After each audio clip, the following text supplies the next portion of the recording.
Grieving is an act that brings you through pain to the other side. When somebody says they've been grieving that for 20 years, they're not grieving. That's unresolved grief. That's just gone in the backpack. But when you walk through it to the other side, it's like you continually get this clarity.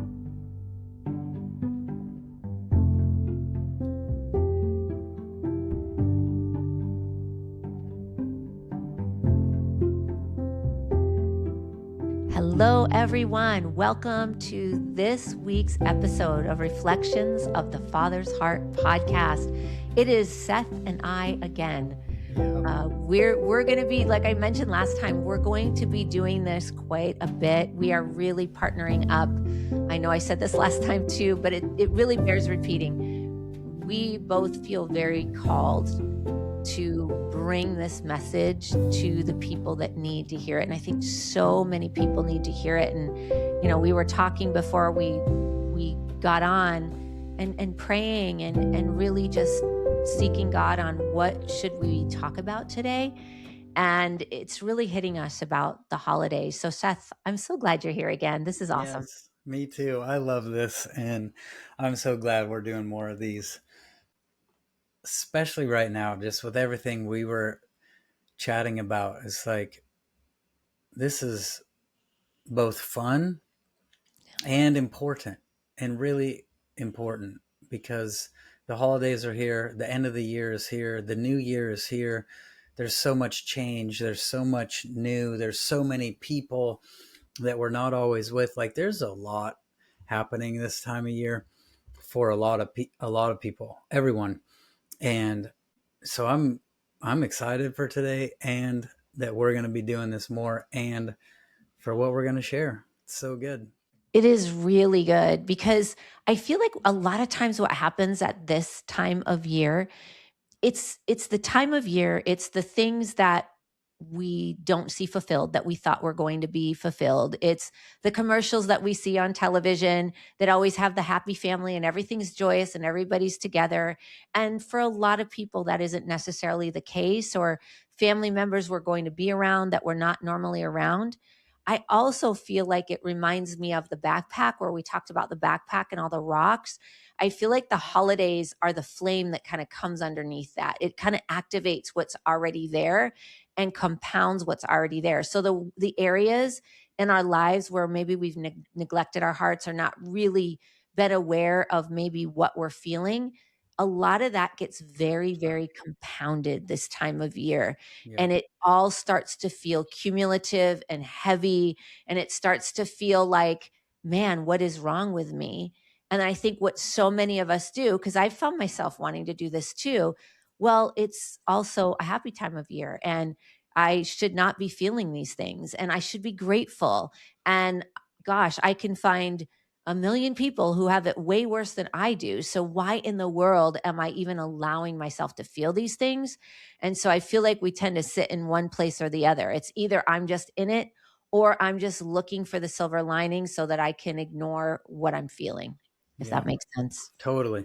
And yeah, I think it's the mind wants to pick one, and the heart has all of it in there together at the same time. And it's like, yeah, I mean, some of what we've talked about with grief, just the definition of grief, conflicting emotions due to an end of or change in a familiar pattern of behavior. Like, all of this is happening right now. Like, my normal life of not being around certain people, and then it's Christmas and we're going to go spend time with all these people. Like, okay, that's an end of, or a change, not an end of, but it's a change in the familiar. We're packing up, we're leaving, or they're packing up and coming here. And there's all these people, and the year is ending, and 2025 was probably really great for some people and probably super hard for others. And it's like, all of those, our heart is holding all of that, of like, I'm looking forward to 2026 and a new year, and I'm looking for that promised land, and I'm also in the desert right now, and I don't have water, and there's giants, and there's so much happening, and the heart is going, I'm holding all of this. I've got all of this, is all here, all the joy, all the excitement, all the looking forward, all the reminiscing on the back, on before, all the changes, the adjustments, the heart's holding it all, and the mind's like, no, pick one, pick one, pick one, pick one. And it's not how the heart operates. The heart's like, I got all the sadness, all the fear, all the joy, all the excitement, all the passion, all the courage, and all of it simultaneously going on in there. I really love that, Seth, because, you know, you're in the grief field, I'm in the grief field, you know, we're in a lot of different things, but I do feel like when it comes to grief and loss, there's this misconception that if I'm grieving something, or if I'm feeling something, or if I'm sad about something, or if there's been emotional pain, then that means I can't feel anything else. And the truth is that your heart can hold it all. You can be feeling some really deep sadness around some things that you're experiencing or facing at this time of year. And you can also be feeling joy and gratitude and happiness about other things. I was telling Seth before we got on that, you know, I've been talking to God a lot about where I am in this season of my life. And the truth is, I did not expect to own a home and still be living by myself at this stage in my life. I had a different expectation, and there's a promise that God has given me, and He always fulfills His promises, and He's always quote unquote on time. But the truth is, I'm actually hurt with His timing, because I really did have a different hope for my life right now. And I think it's really easy for our mind to want to go, well, but God's timing is perfect.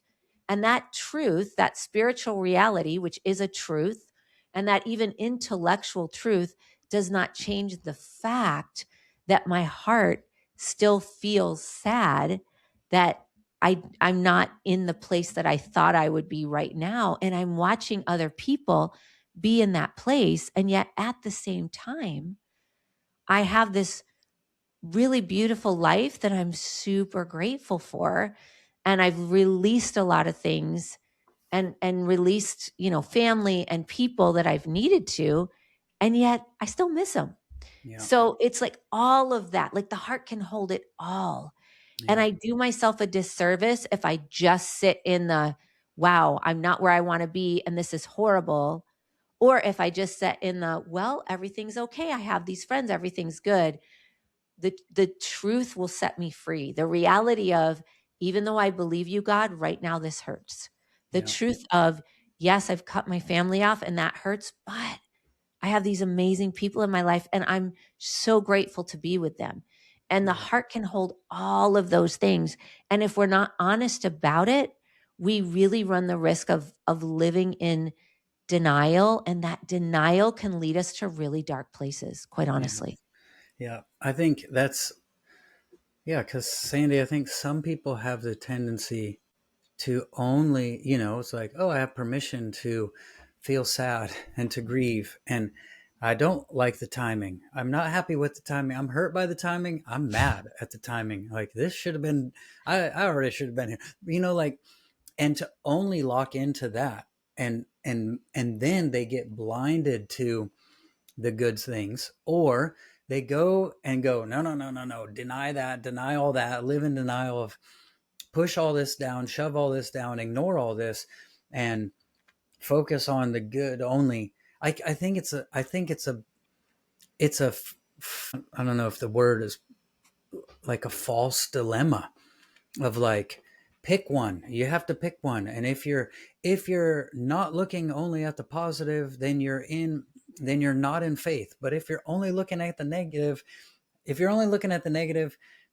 you're not in faith. If you're only looking at the positive, you move towards denial. And I think, yeah, hopefully that all makes sense. But it's like a false dilemma to get caught in, where it's like, no, no, this is all happening. This is all there. And I think God loves, absolutely loves, to know about all of it and to hear about all of it. And to, when we're going, I don't like the timing, he goes, he's there. And he reminds us of what we need to be reminded of. And when we're like, over here, everything's great. Like, yes, look.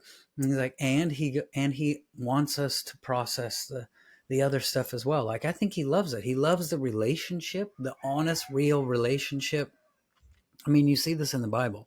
You see Jesus with prostitutes who are washing his feet, and everyone's offended, and he loves it. And it's like, oh, this lady is honest and real. And that's what's changing her life. Like, yep, she knows she's a prostitute. She knows she's a sinner. The rest of you who are offended, don't think you're sinners. Don't think you're got issues. Don't think you have problems. Just because you never did what she did doesn't mean it's not happening in your heart. And you could see it's like Jesus is he, he's so for the honest, real person who's not trying to pretend and not trying to hide stuff. And he's like against the people who are self-righteous and pretending like everything's fine. And I think so. From that, that's only one of the scenarios in the Bible where it's like, wow, I think you really, really value this, the honesty of where you're really at, and she's recognizing like, this is who I was. You've changed my life. You've done so many things, and I want to just wash your feet with my hair and pour my ointment out on, you know what I mean? Like, there's that real, like, she's so real. She's not denying what he's done. She's not denying where he's taking her, but she's also honest. And these guys are like, they just refuse honesty, refuse reality, live, and I think he loves it to go, let me see your heart that's holding all of this. Don't try to just hold on to one or the other. Don't get stuck living in all the bad stuff. Yeah, I want to know it. I want to be involved in it. But don't get stuck in ignoring all the bad stuff and acting like everything's perfect all the time. Like, and I'll just tell you this story. It wrecked me. My friends, I have some friends that are the most joyful people I've ever met. They travel around the world and they rescue children. They feed, I think it's over 300 kids that they house and feed all around the planet. India, Philippines, Africa, like they have all these homes.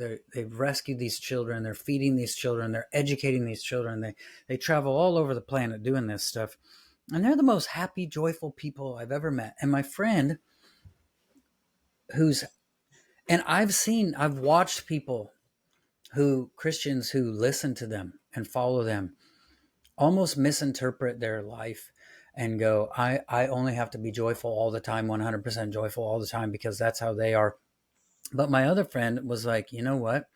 When my house burned down in that fire in Southern California, my whole house burned down. I lost everything, everything. She said, the only person who called me and cried with me was this person who's known for incredible joy and brings joy everywhere and is always like so focused on what God is doing, what God has said, what God has done, what he can do. Like they're so focused on that. And this was the only person that called her and cried with her. And I was like, you know what? The reason they walk in so much joy is because they're not afraid to cry when it's time to cry, and weep when it's time to weep, and be there when in the middle of the pain. They're in the middle of the pain. I'm like, oh, that's why they have so much joy, because they go into the pain, they go into the trauma, they go into the hard stuff with kids and people, and they meet them there, but they don't keep them there, but they'll meet. And I don't know, I was just rocked of like this person who is so good at going, here's what God has said, here's what God is saying, here's what God is doing, here's why we have reason to be joyful, is the first one to cry and the first one to meet the honest cry of the heart in traumatic loss and painful loss. Like, I don't know, it was a beautiful, for me, I was like, wow, you, no wonder you're so happy. No wonder you're so joyful, because you live in both worlds, both reality. Like you're not afraid of the pain, and you know where to go I don't know if that even makes sense, but for me, it was a picture of like, oh yeah, the heart holds it all. The heart has it all.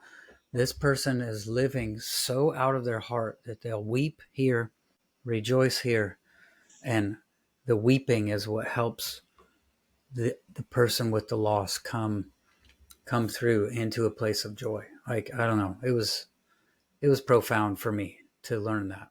It's so beautiful what you just shared because you shared somebody who's truly in joy. They're not in pretense. They're not Yeah, pretending it's that real joy. the fall didn't happen and that we're navigating something that we were never originally designed for. I mean, we were originally designed to be in the garden, to be with God all the time, eternal, no death, no hurt. And from the fall, we navigate a fallen world. I believe, God gave us grief and the ability to grieve and to be with so that we can navigate it in the right way. Yeah.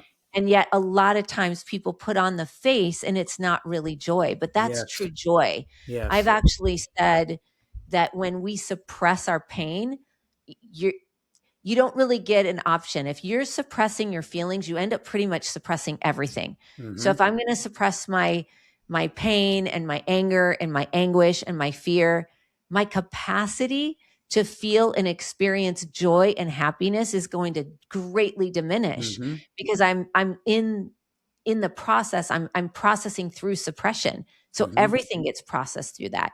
My Yep. life starts to feel dull. But Yep. when somebody actually is able to live in the moment with the right perspective of God and see God in it, when you really see God in it, you actually want to be there even more when people are hurting Yeah. because you can mourn with them. Yeah. You don't have to fix them, but you can mourn with them. I've had a lot of people say to me, how do you do what you do? And yet you are so full of life a lot of times. And the truth is, the more that I've walked with people in their pain, the more closely I felt like I've seen Jesus work. Like I've seen him because the more people walk through the things in their heart, the more they have capacity for life. Yeah. It's less about what happens and more about our response to what happens. And I don't just mean our emotional response. I mean, what do I do with what happens? Do I just sit in it or do I pretend it really isn't there or didn't really affect me and let me find the silver lining? Or do I actually lean in so that I could get on the other side? So I just think there's so much power in that. Yeah. So when you were talking, Sandy, I was thinking like any wall we build to protect ourselves from pain, we also just protected ourselves from love and from joy. And that's, your whole life gets dull when you try to protect yourself from, like, I build this wall to protect me from the pain.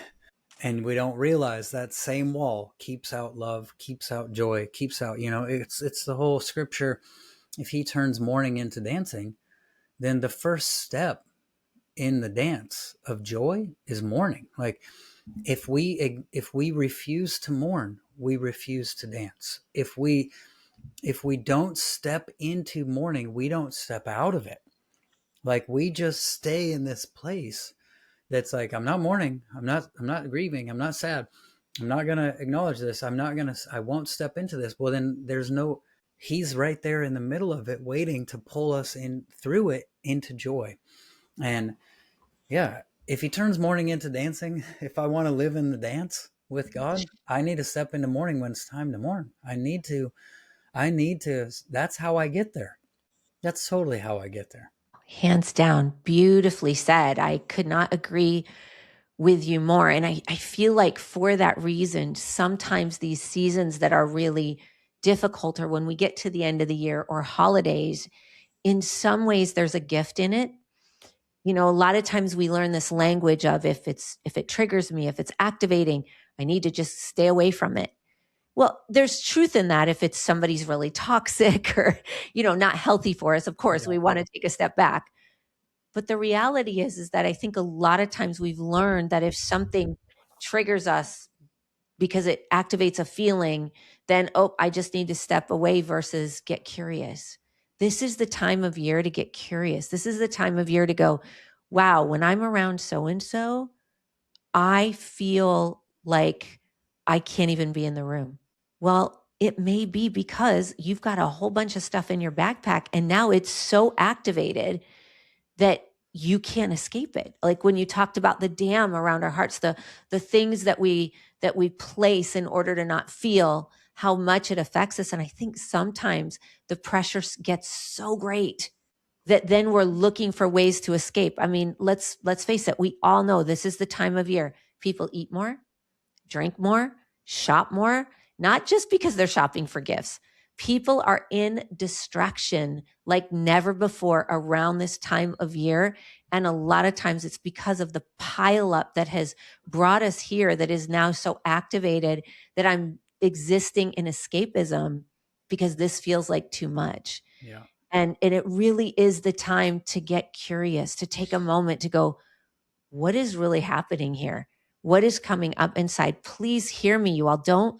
Don't take in the message of the world that says that you just need to avoid everything difficult and that if it's difficult, put a label on it and run the other way. Don't do that.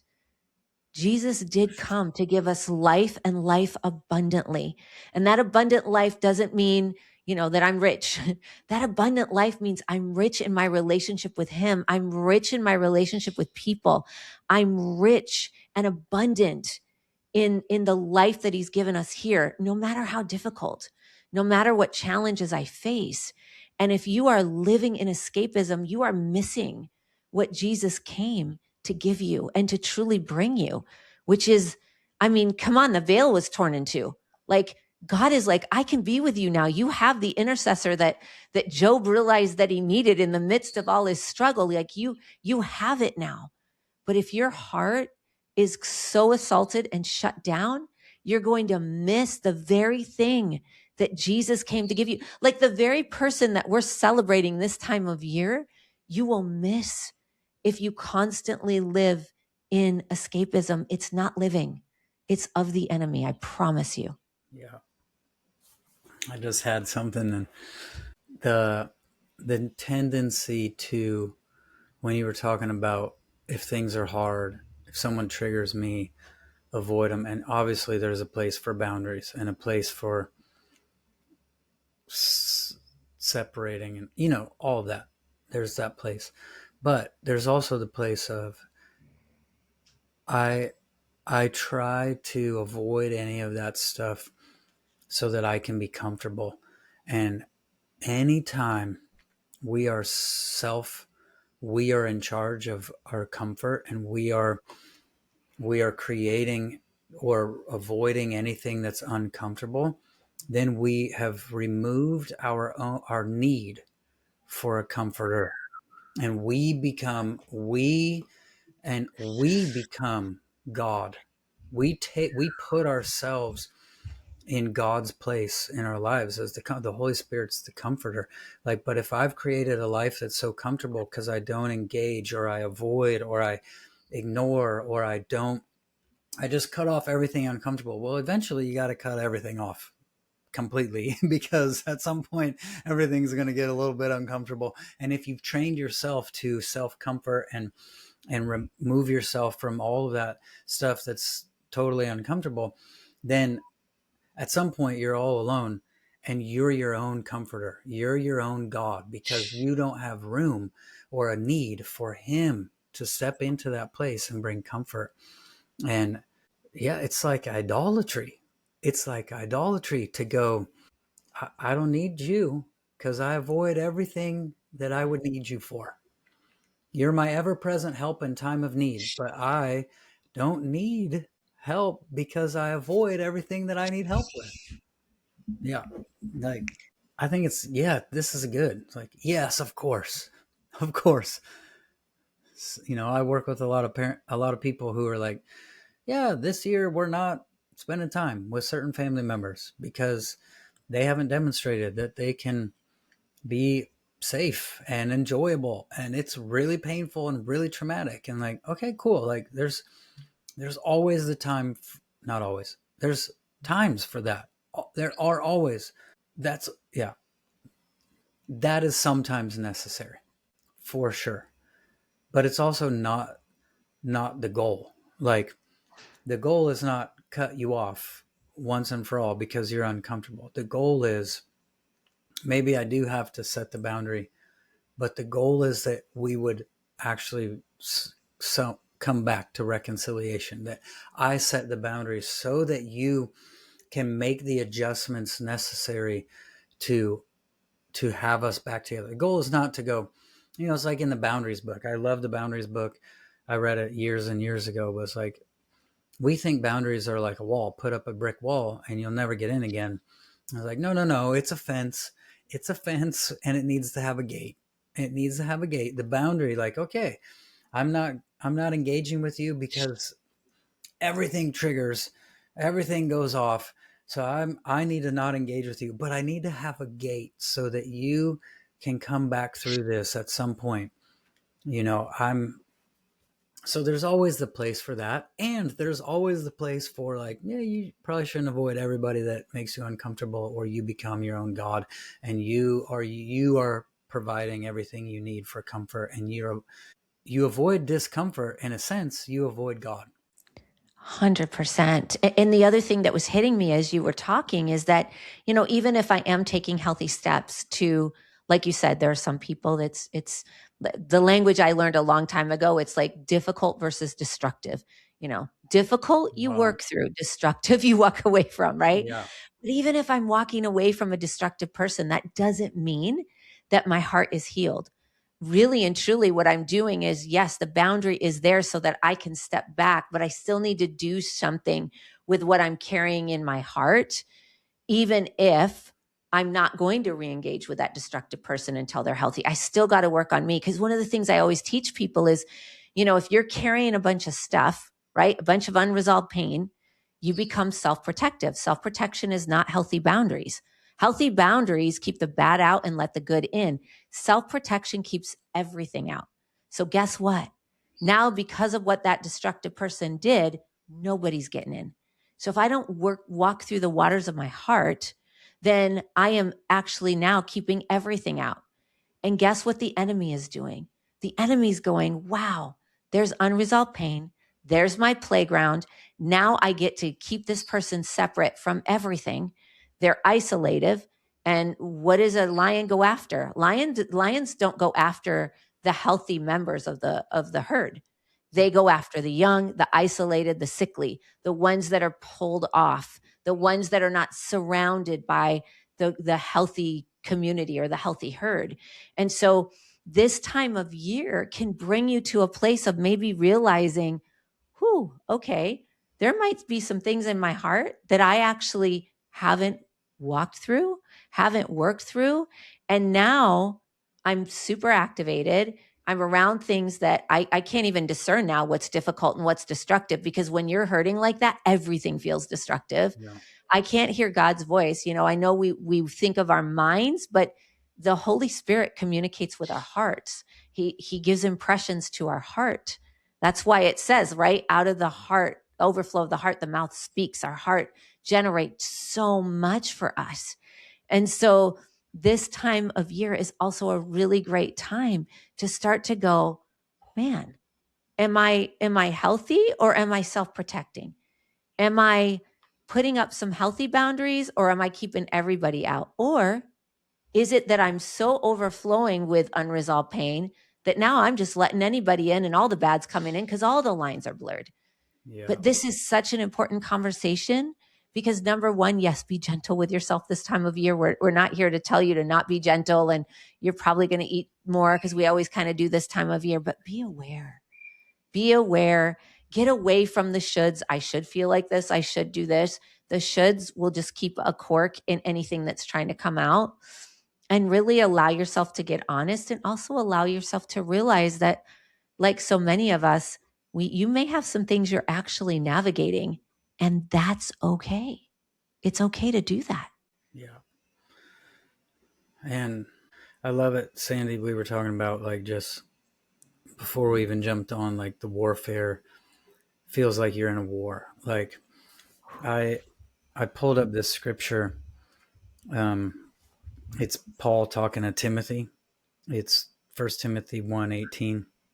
He says, This charge I commit to you, son Timothy, according to the prophecies previously made concerning you, which would be what God has spoken about you, what God has said about you, the prophetic words, the prophecies that God has spoken over your life, whether it was through somebody else or in your devotional time or quiet time, whatever, those words that God spoke and prophesied over you. So this charge I commit to you, son Timothy, according to the prophecies previously made concerning you, that by them you may wage the good warfare, having faith and a good conscience, which some have having rejected concerning the faith have suffered shipwreck. And it's like there's this hey, you're in a war, Timothy, you're in a war, you need to fight this is a good war, you're in a war, but it's a good war, and you're gonna have to fight. But here's how you do it. You don't let go of the things that God has spoken as well. You recognize the war, the warfare. You recognize the battle. You recognize the struggle. You recognize the things coming against you. Yes, yes, yes, yes. And you don't let go of the prophet of what God has spoken over you at the same time. So you don't just look at the prophecies and ignore the war. No, you acknowledge the war, but you don't ignore the prophecies either. And I don't know, when we were talking about that, I just had that verse come to mind, and it's like it's living in that place that we're talking about of going, like you were saying at the beginning, God's promised me some things. God said some things. I expected it to already happen. I expected to already have a family and not live by myself in this house that I own. Like all these things is like, okay, I'm still going to hold. The way I fight through this thing is to not let go of that, but I don't ignore this in by holding on. Like they're both happening simultaneously. You are in a battle. You need to fight it. It's a good fight. It's a really good fight. This is a good warfare.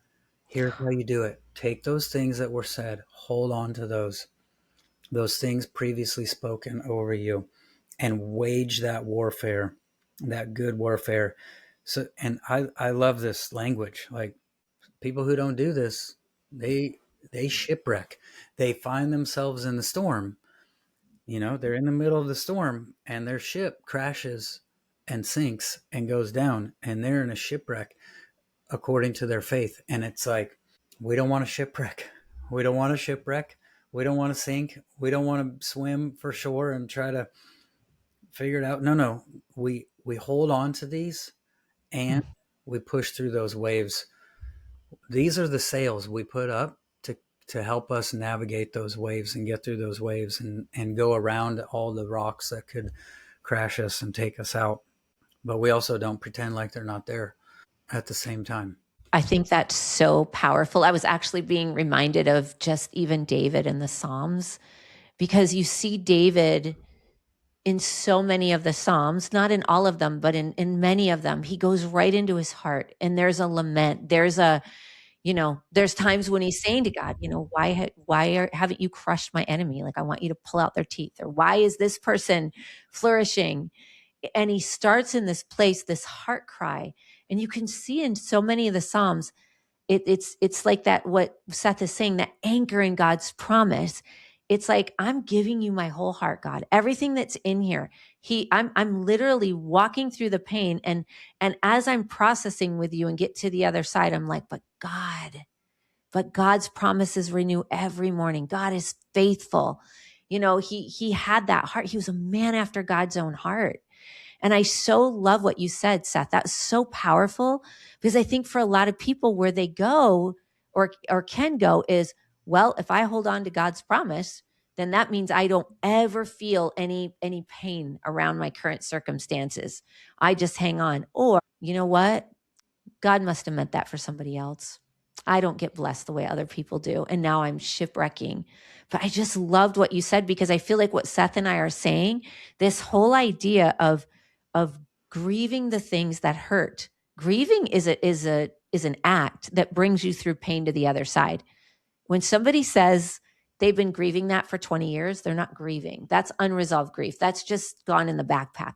But when you walk through it to the other side, it's like you continually get this clarity. It's this continued clarity. And it's one of the things that I feel like for me has really helped me with, Seth knows this last year for me was rough. It was a Yeah, rough year in a lot of super years, rough. a lot of ways, but there was so much that I brought from my heart. I was very real. And at the same time, I know that when God says something, his promises are real. I know it's true. And I had said to Seth what I said to you all when I came on. I'm hurt with his timing. And I've told him, like, I don't like this timing. I know when it all happens, I'll go, oh, that's why you did it in this time. And I'm sure I'm going to be so clear. But right now, I am a human being trying to navigate this world, and I don't have God's thoughts and I don't have his perspective. And the only way I'm going to be able to get aligned with that is if I release the reality of my heart.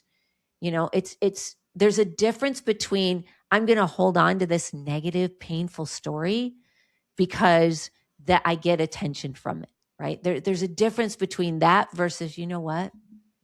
This hurts and I don't understand. And I'm going to walk through the pain and the uncertainty of that so that I can remain rooted in God. And I feel like for all of you, the same holds true. Comparison can be a really double-edged sword. There's nothing wrong with looking at somebody else going, wow, I do have gratitude for these things in my life because wow, they've really had it different. However, the double-edged sword is I can use that to then say, I don't need to feel anything that I'm feeling. Like I have no right to feel anything because look at how much worse they have it. Yeah. So I think there's that. Again, I feel like we just keep coming back to this balance and this understanding of what this time of year can be. And though it can be difficult, again, there can be gifts in this time if we allow it. It's a gift for me to be able to say, I'm hurt with God's timing. Like there's a gift in that because if I just stuff that and pretend like it's not there, then guess what I start to do? I start to do this away from God. I start to allow the wedge to come versus I'm hurt. I don't understand, but I want to give this pain to you because I don't want there to be a wedge because pain is the ultimate wedge, by the way.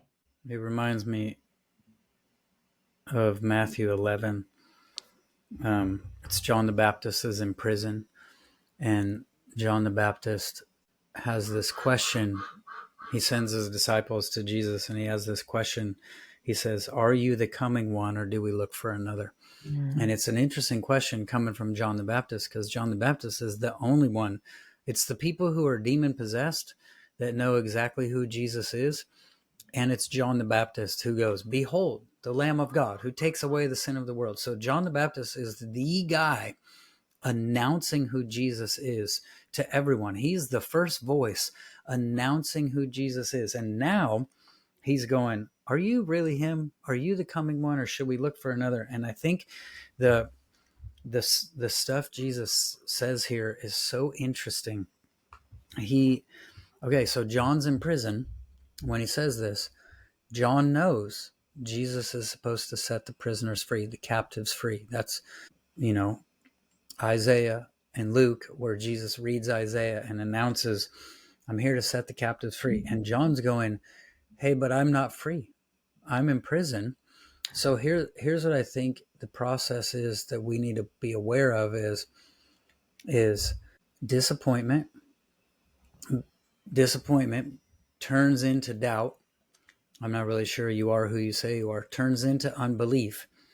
And then what Jesus says is, go and tell John the things which you hear and see. The blind see, the lame walk, the lepers are cleansed, and the deaf hear, and the dead are raised up, and the poor have the gospel preached to them. So he makes sure and goes, John, you're in this really tough situation. You're in prison. I'm supposed to set prisoners free. Make sure you don't forget what else you're seeing. Look at both of these things simultaneously.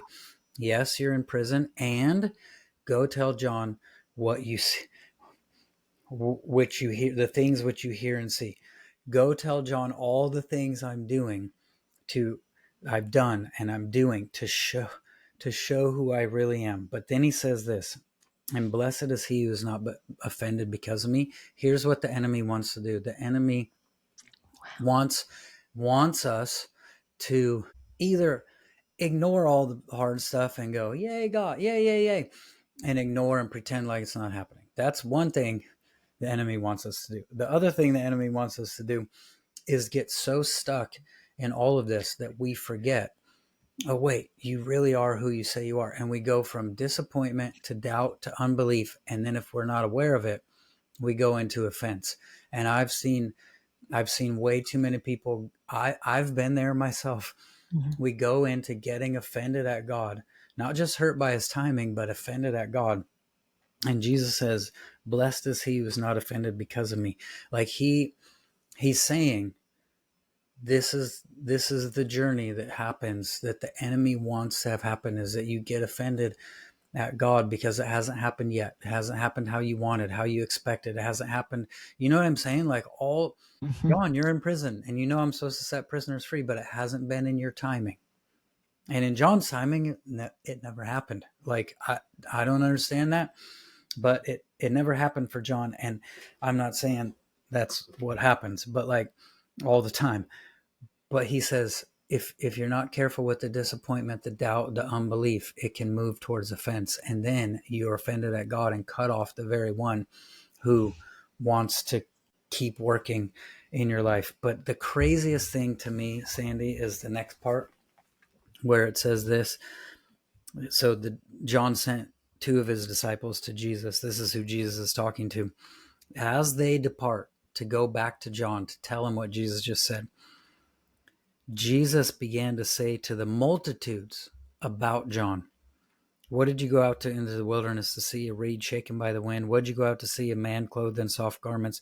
Indeed, those who wear soft clothing are in kings' houses. What did you go out to see? A prophet? Yes, I say to you, more than a prophet.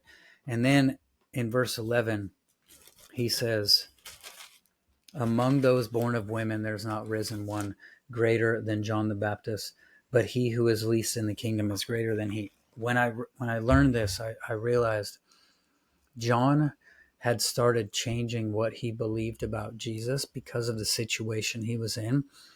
He wasn't navigating.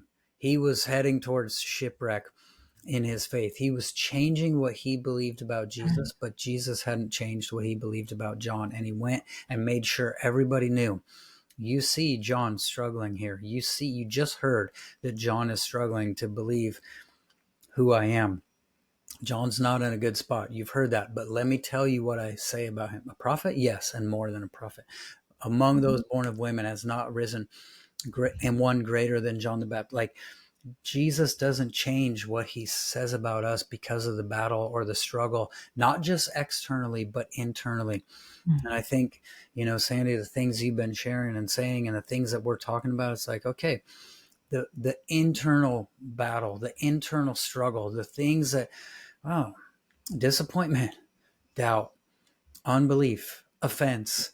This isn't my timing. It's yours, but it's not mine. And I don't like it. And it's not fun. And all these things that are trying to move us towards isolation, towards self-protection, towards keeping everything out. And Jesus goes, I just love it. I won't change what I believe about you, even if you change what you believe about me. Even if the storm is trying to take you down, I won't change what I believe about you and what I say about you.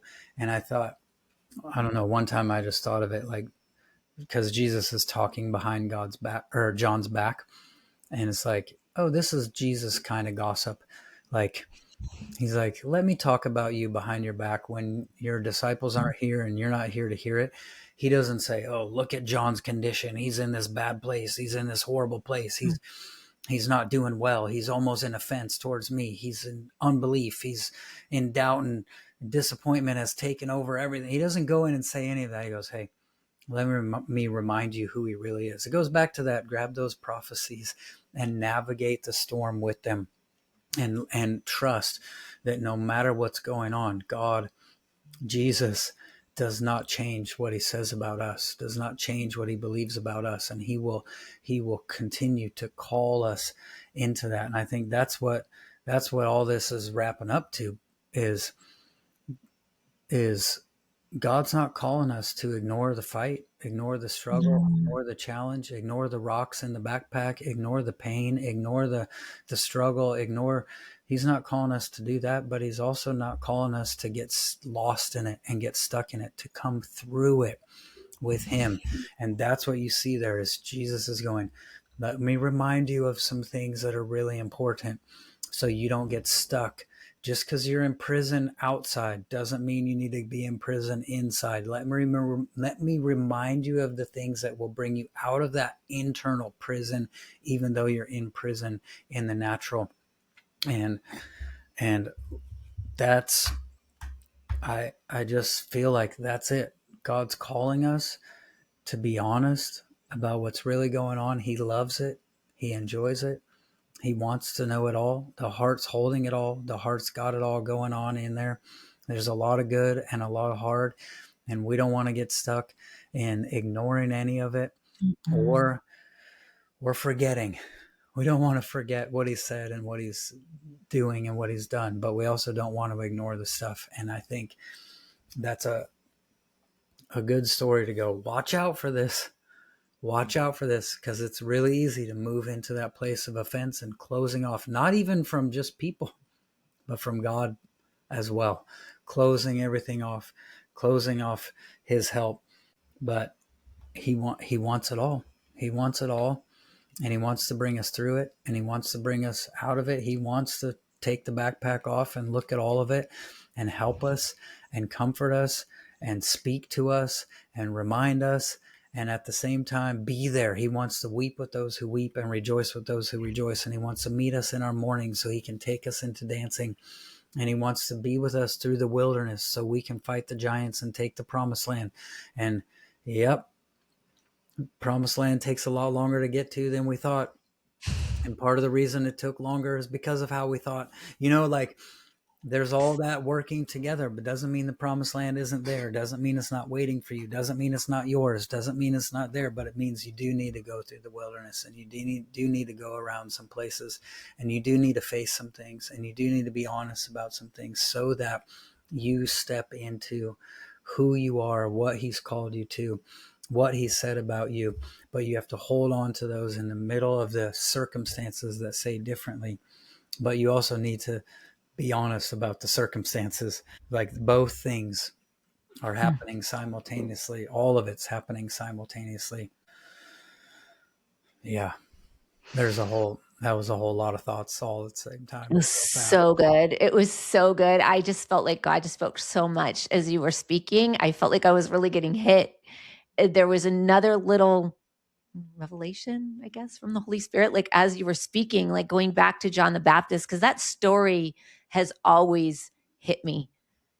Just wait a minute, John the Baptist, yeah, he was in prison, and why didn't Jesus get him out of prison? Like, that has always hit me. But I started to receive something as you were speaking, even, and I think this is so important too. Okay, so John the Baptist was going to die, right? He was not, so his freedom, right? Because we know there are believers in other parts of the world that they don't realize everything on this side of heaven, and nor will we. But for them, that abundance, that freedom that Jesus is giving, for some of them happens in their death, and in that they get to be in heaven. So I was realizing as you were talking, Seth, that here's John the Baptist, the first person to go, look who this is. Like, he knew, like, this is what I've been paving the way for. This is the guy.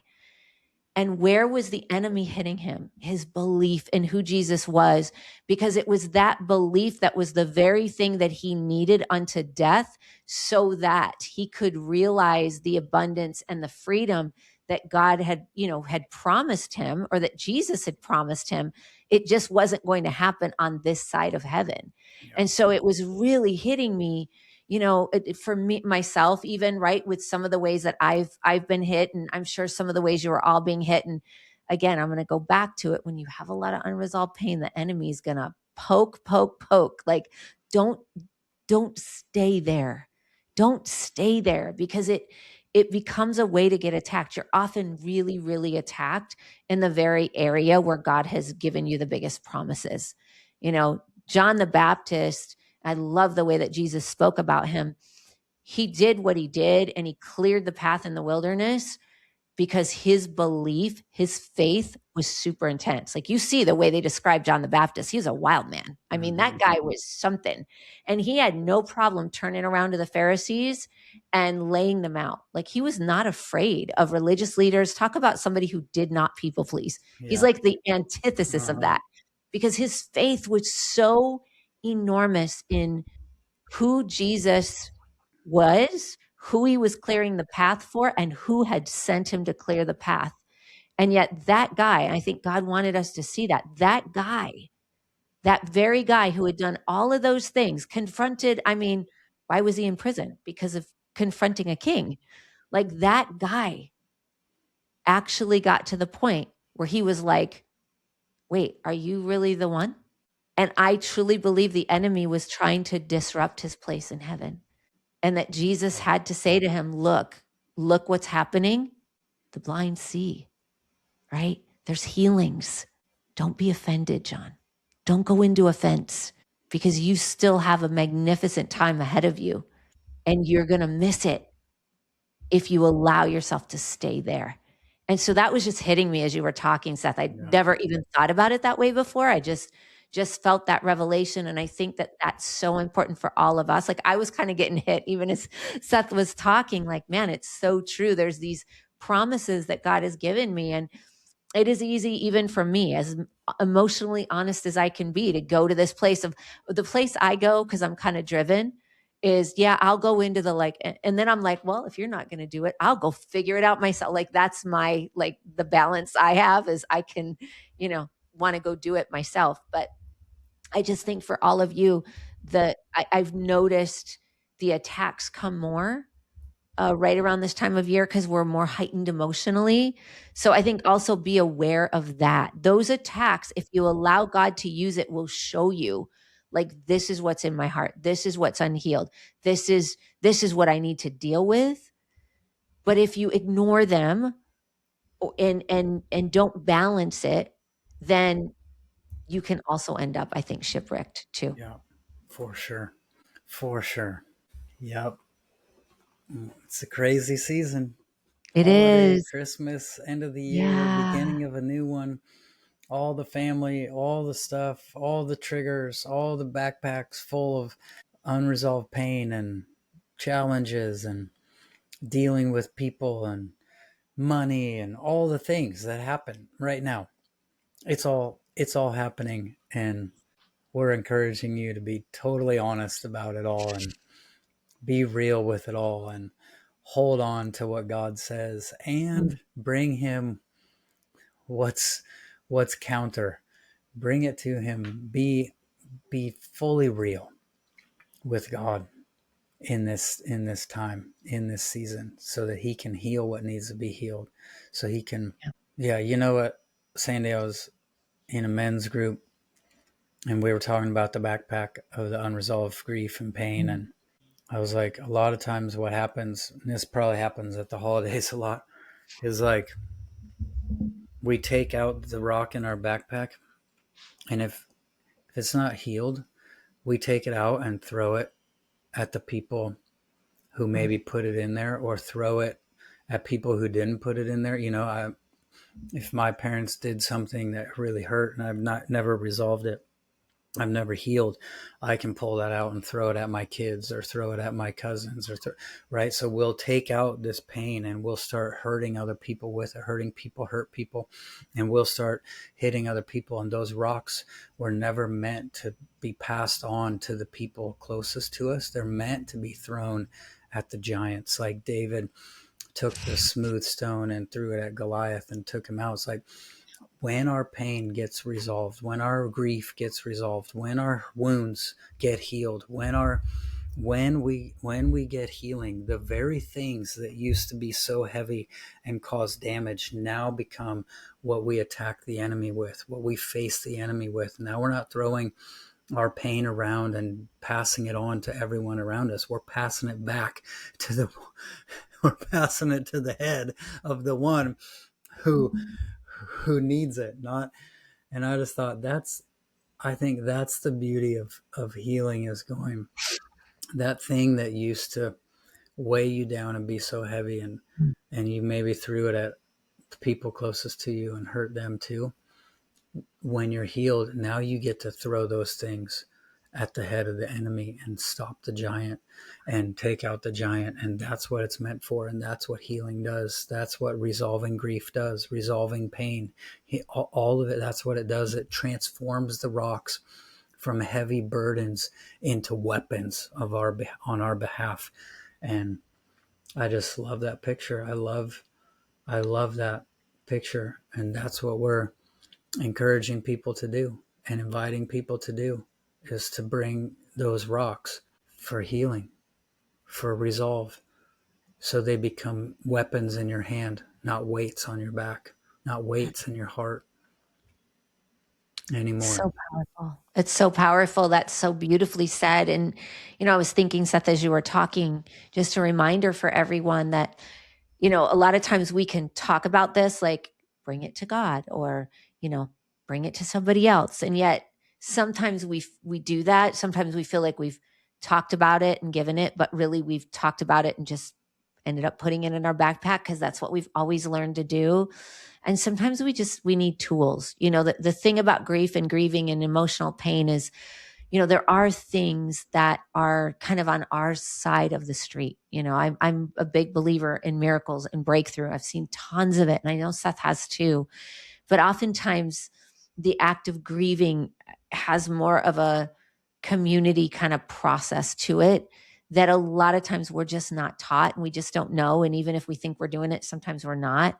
So Seth and I are doing a workshop at the end of January, the very last weekend in January. And it is for that. It's to get the tools to deal with the rocks that are still in the backpack. Like Seth said, it's like, wow, once they're healed, they are weapons for the enemy. But it's to get the tools that we never got. It's to get the things that actually we probably were born doing and unlearned. And it's so powerful. It's just, 2.5 days. And we see tons of transformation with this. So I will definitely tag a link Yeah. down at the bottom. And if you haven't yet taken the emotional wholeness assessment, I'll tag that too. That's just a 3-minute assessment, and it Yeah. gives you the ability to kind of see where really are you emotionally.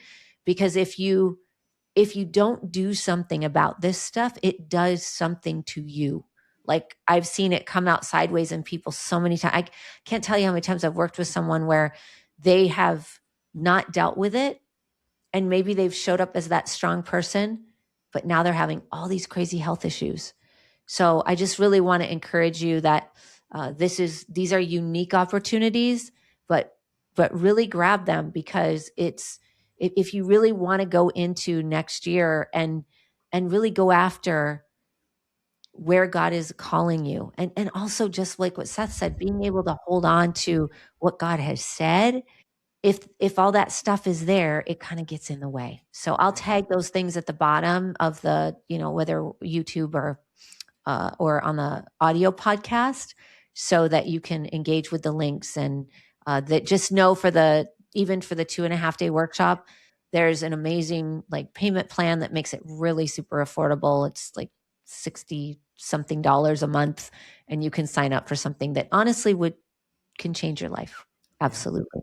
Yeah. We don't want to just tell you in the podcast all the things. We want to actually walk with you through it. And Yeah. that's what the workshop does. And the assessment just helps you recognize how important it is even more. And so, yeah, join us.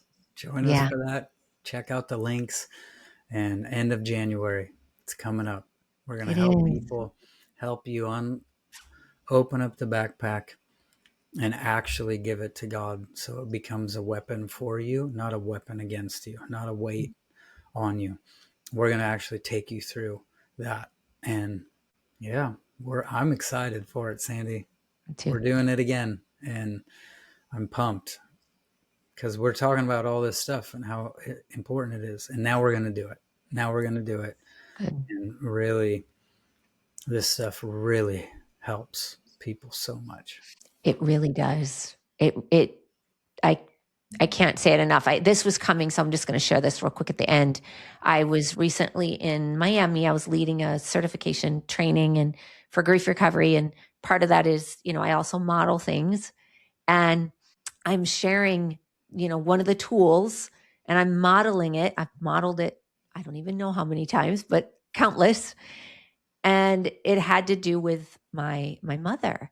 Well, at the end of modeling, this kind of new thing came out, and it was, oh, this is the first holiday that I'm not going to be in connection with her.